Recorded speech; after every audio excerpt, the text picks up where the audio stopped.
name of the program is X-cursion. I'm Bradley Thunderbird Phoenix, your host. My guest today is Ian Wilder, Secretary of the Green Party for Suffolk County, Long Island, New York. Ian, welcome to X-cursion. Hey Bradley, good to be here. This is the question I ask all my guests, even when I had my radio show, and that question is, Ian, where were you born and raised? Okay. I was born in Springfield, Massachusetts, home of Friendly's Ice Cream and Parker Brothers. But my family moved down here when I was almost 3 years old, so I consider myself a Long Islander. I grew up here, went to all my schools here, and I identify with Long Island. Now, what inspired you to become political? This is what I want to know. Oh, that's a long story. I would have to say my parents. My parents were always activists. My mother has a long activist resume. She was chair of the Tri-State League of Women Voters, the chair of the Babylon Environmental Commission at one point, founding member of the Babylon Youth Board, and in her 70s she's still president of the Copac Youth Council. Together, my parents did voter registration through the Council of Christians and Jews in the 70s. My father did all kinds of stuff with daycare for children and education activism. So I came from an activist household. When I was 17, my mom decided to run for town board on the Democratic line in a town that was then Republicanly controlled, which explains why I'm used to fighting for the underdog. And the next year I became a Democratic committeeman. I stayed that way for 10 years. So it was just a natural evolution into politics. I didn't have much choice. Okay, now let's talk about the Green Party. What is the Green Party? What is the Green Party? Well, the Green Party is a political party, just like the Democrats and the Republicans. It's a group of people that get together around common values to try and elect candidates. To explain a little bit, because I stopped with my life story, and maybe this will help a little bit. I actually went from being a Democrat for a long time and being deeply involved in that, working in numerous campaigns at all levels. I got sick of both parties, went to an independent, and then in 2000, as did many Greens, was attracted back by Nader's campaign for president. He was running the Green Party line. Now at that point, I had been so burnt by partisan politics, I didn't even trust Ralph Nader, who is probably, the public citizen of the last 100 years. I saw critics such as Noam Chomsky and Wendell Berry, who's the essayist and poet, were backing Nader's run in 2000, and I know those two hardly trust anybody. So I said, this must be the real deal, and this looked like a vehicle for change. Now, we're here on Long Island. How many chapters does the Green Party have on Long Island? Well, the Green Party is set up in New York State and nationally, and actually internationally, just like other political parties. In the United States, we have a national party. Below that, there are state parties, which in fact make up the national party. The state party in the political system in the United States is the major player from which national parties and county parties are made up. On Long Island, we have both the Nassau and Suffolk County Green Party. I just got elected secretary of the Suffolk County Green Party. I think I held that position a couple of years back because I've been very active locally. And we also have people that are active on a more local level. In Babylon, where I live, we hold monthly meetings. We bring in speakers about topics that people are interested in, whether it's somebody from Amnesty International or somebody about immigration or somebody even about 9/11. We try and mix that up. We bring in musicians that people will be interested in, or people who can bring in activist skills like nonviolent communication, for instance. Okay. Now, where did the Green Party originate? What country? That's a great question, because from my understanding, and I am not a Green Party historian, it is there's actually two different places where people consider it started. In Germany, where the Green Party is still strongest probably in the world, is one place it's considered started. Other people says it started in Tasmania, which is an island off Australia. Okay. The values that are shared by the Green Party internationally, and the Green Party spans every country in the European Union. It's the only party that does that. And it goes across the world. Wangari Maathai is a woman from Kenya who won the Nobel Peace Prize for getting women to plant trees through the whole country. Let's say the country she won it recently. One of the things the media didn't report is she also founded the Green Party in Kenya. So in terms of where it started, people think Germany and Tasmania, but it's actually international, and it shares 4 common values internationally. Nonviolence, grassroots democracy, social and economic justice, and ecological wisdom, of course, because most people associate ecology with the Green Party. But most of the Greens that are involved believe it's those 4 values altogether. Okay, now do you think the Green Party has been successful here in the United States? We've been as successful as you can be in the United States. I honestly believe the system here has been perverted to a state that it doesn't work the way it was originally intended. It was originally intended that every state, every area would be a laboratory for different ideas to develop. There's nothing in our Constitution that says we have a 2-party system. It's a function of how our government is set up, and not only that, how the voting is done within that government. There's nothing that says we have to have a winner-take-all system. It does say we don't have a parliamentary system, we have a bicameral legislature nationally. But how those people are elected within the state, there are many different systems you can use. Now, we've been successful because in a number of ways.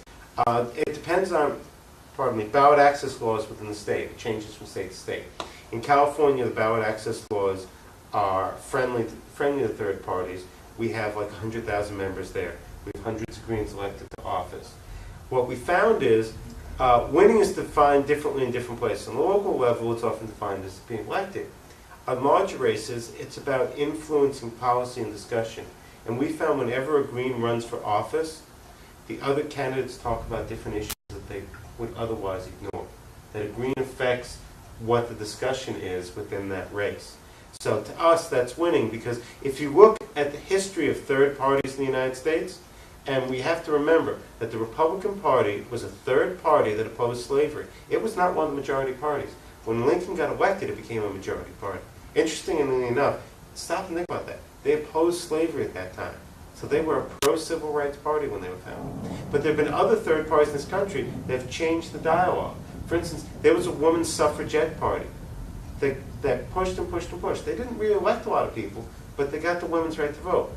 In the early 1900s, when there was more ability to run candidates, we had a populist party, farmers party, and we had the Socialist Party. Many people know Eugene Debs, who was their candidate again and again and again, and pushed an agenda for a government that was more caring. What came out of that? Roosevelt's New Deal. That's what third parties often do on the larger plateau, is change the course of discussion and influence the legislative agenda to bring a country more towards where people want it. Now, I said the system was perverted. What happened was, around the time of the Civil War, corporations were given the right to be considered human beings, which they're not. They have the right to influence political campaigns. They have the right to donate. Now, they should not have that. They are not voters. They are a conglomeration of property. Now, the people who own that property, individually with their money, as human beings, have the right to have a say. But the corporation should not. And that's why the Greens talk about the Democrats and Republicans being corporately owned parties. And that's why we're often misquoted when we say there's not much difference, because they take their money from the same people. When you look at, in the last race, Kerry's donors and Bush's donors, they're not much different. It's the same people from the same corporations and the same corporations giving them money. What happens? Their policy is generally going to be influenced in the same direction. Well, it's one of the big things the Greens talk about. Green Party candidates do not take corporate money because we don't believe corporations should have a say. Only living, breathing human beings should have a say.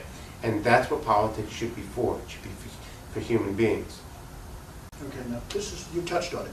But Sure. Let's expand on that. I know, I said a lot. Amplify. Yes, that's good. How does the Green Party differ from libertarians, Democrats, socialists, Republicans? How do they differ? What are their principles? Well, the four principles I outlined, the nonviolence, Okay. which is the biggest one, because I don't think any of the other parties you named, and I don't even think the socialists have a pillar of nonviolence. Nonviolence is a very, very powerful idea, and people forget it's an American idea. Henry David Thoreau is known for writing about Walden Pond. He also wrote an essay called On Civil Disobedience, which was used by Gandhi and used by King, which they expanded greatly and brilliantly and put into action for large masses of people and taught people about it. But not only did Thoreau write about it, he went to jail because he refused to pay a tax that was going to a war against Mexico he didn't believe in. And there's a famous story about Emerson, the other writer, coming to the bars of the jail and saying, "Henry, this is stupid. I will pay the tax. Get out of the jail." And he said to Thoreau, "What are you doing in there?" And Thoreau said the famous line. He said, "What are you doing out there?" And that's the question that civil disobedience or nonviolence always asks. And nonviolence does work. Look at the change in this country that Reverend King wrought. And imagine the amount of violence that would have happened to cause that change if we didn't have a leader who stood up and demanded it and put his own body on the line for nonviolence and the debt we owe to him. The same thing, Gandhi did the same thing in India. India is a huge country. Imagine the violence that would happen to free them from England. He talked about actually saving England's soul because he saw it that basically enslaving the Indian people were ruining the soul of England as much as the soul of the people there. That, they talked about in South Africa, that, the chains of slavery, which is what apartheid was, is chained from the person being kept down to the person keeping it down. It ruins both souls. So that's an important thing that the Green Party stands for that I really believe doesn't exist in other parties. Now, for instance, you will have libertarians who oppose war because they believe that tax dollars shouldn't be used for preemptive war. But they are not, they will oppose certain wars, but they are not opposed to the concept of war. People in the Green Party do not believe that the concept of war has ever solved anything. That doesn't. That violence leads to more violence. As Dr. King talked about in the year before he was killed, he gave speeches about the Vietnam War, and he said, hate cannot conquer hate, only love can. Marvin Gaye also put that to music. And those were powerful things that they don't quote from Dr. King. The other, in terms of the other pillars, they're important also. I think the Greens believe, for instance, in dealing with global warming, they do a much broader analysis. When you hear some of the Democrats talk about it, Democratic leaders, I should say, they talk about people buying light bulbs, but they don't talk about what GE's doing or Ford Motor. Those are where the major institutional changes have to be made. Or the fact that we need to shut down our coal burning plants and put up windmills and solar cells, and that can only be done on a large scale. Everybody changing their light bulb is not going to do it. Yes, it's a nice piece of the puzzle, and it's one layer of it. Co-op America talked about this. They showed that the way to deal with global warming and reduce our carbon is in wedges. And what they said is each wedge may not give you as much reduction as you want. Some will give more, some will give less. But you need to do all of them. They gave like 10 different things. And one of them was change consumer habits. But other were large changes that we needed. I believe, from my experience, the values I found in the Green Party were honestly values that I thought when I was a Democrat, and maybe values when people are Republicans that they think is in their party. I found there weren't. I mean, I was active as a Democratic committeeman. I worked in Democratic presidential campaigns, governor campaigns, the whole thing. And I slowly saw that both on the local level all the way to the national level, that the values I believed in were not expressed. And the last straw for me was, and this goes to social and economic justice,